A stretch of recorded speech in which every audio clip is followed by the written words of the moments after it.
Hello বন্ধুরা, আজকে আমি এসেছি আমার মামার বাড়ি। আমার বাড়ি আসলে প্রথমেই আমরা ভিজিট করি, সেটা হচ্ছে আমাদের এই পুরনো বটগাছতলা।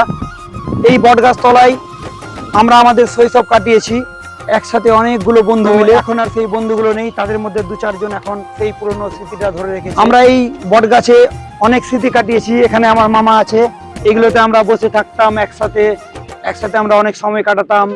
এই ঝুড়ি মূলগুলোতে দোল খেতে খেতে আমরা জলে ঝাঁপিয়ে পড়তাম, এই পুকুরে সময় কাটাতাম। এখন আমাদের সেই সঙ্গীরা নেই আর। আমি অনেকদিন পর মামার বাড়ি আসলাম, তো কাউকে দেখতে পাচ্ছি না। পুরনো সেই কথাগুলো মনে পড়ে। কেমন লাগে সেগুলো মনে পড়ে? তখন তখন আমাদের একসঙ্গে কাটাতাম সেই দিনগুলো, তোমাকে কেমন লাগতো? ভালো লাগে।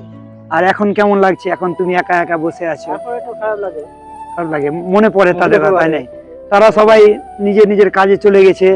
আমরা এই পুকুরে কত স্নান করেছি, করতাম। এখন তো আমরা কেউ স্নানও করে না। আর এই যে আমার বট গাছের পেছনে যে জঙ্গলটা আছে, এখন সেটা কবরস্থান। কিন্তু আগে অনেক পরিষ্কার পরিচ্ছন্ন ছিল, কারণ আমরা একসাথে সবাই মিলে সেখানে আড্ডা দিতাম, যেতাম। এখন ভেতরে কেউ যায় না মামা, না?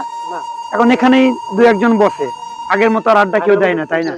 আর ওইখানে মামা দুটো আমের গাছ ছিল, ওই আমের গাছগুলো থেকে আমরা আম পারতাম, যে সবাই মিলে আমগুলোকে চাকু দিয়ে কেটে এখানে বসে আমরা সবাই মিলে খেতাম। সেই দিনগুলো অনেক ভালো ভালো লাগতো আমাদের। আর সেই দিনগুলো আর নেই। তো যাই হোক, সময়ের সাথে সাথে সমস্ত কিছু পরিবর্তন হচ্ছে। তো বন্ধুরা, এই বট গাছটা অনেক পুরনো বট গাছ। আমি তো শৈশব থেকে দেখে আসছি, আমার মামারাও দেখে আসছে। প্রায় 100 বছর পুরনো হবে মামা, 100+ হবে, তাই না? 100 বছরের বেশি পুরনো হবে। এখানে একটা ডাল ভেঙে পড়ে গিয়েছে, এখানে একটা ডাল ছিল বিশাল বড়, ডালটা ভেঙে পড়ে গিয়েছে। তবুও মনে হচ্ছে না যে এই গাছটা অসম্পূর্ণ। তোমাদের কেমন লাগলো এই স্মৃতির কাহিনীটা তোমরা অবশ্যই কমেন্টে জানাবে। আর যারা যারা এখনো ফলো করেনি আমাকে, তোমরা ফলো করে সাপোর্ট করবে আমাকে। যাই হোক, বাই, টাটা।